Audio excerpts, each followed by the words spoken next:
بلوچستان کے ضلع نصیر آباد میں ووکیشنل ٹریننگ سینٹر ڈیرہ مراد جمالی کے پرنسپل عبدالسمیع کھوسہ نے کہا ہے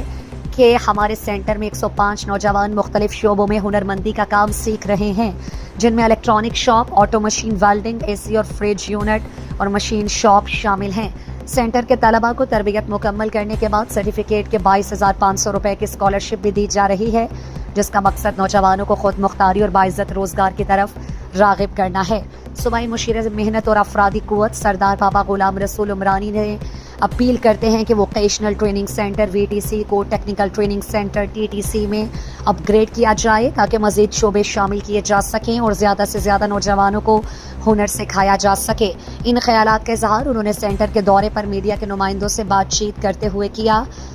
اور اس موقع پر الیکٹرک شاپ کے انچارج نظام الدین، آٹو مشین کے انچارج عبدالرسول، ویلڈنگ یونٹ کے انچارج عبدالکریم،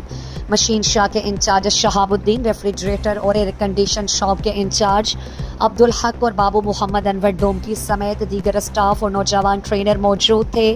پرنسپل عبدالسمیع کھوسہ نے کہا کہ یہ ادارہ مقامی نوجوانوں کی عملی مہارتوں کو بڑھانے کے لیے ایک اہم پلیٹ فارم فراہم کرتا ہے۔ نوجوانوں کو ہنرمند بنانا نہ صرف ان کی ذاتی ترقی کے لیے ضروری ہے بلکہ یہ علاقے کی معیشت میں بھی مثبت اثرات مرتب کرتا ہے۔ جب نوجوان باعزت روزگار حاصل کرتے ہیں تو وہ اپنے خاندانوں اور علاقے کی معیشت میں بھی بہتری لاتے ہیں۔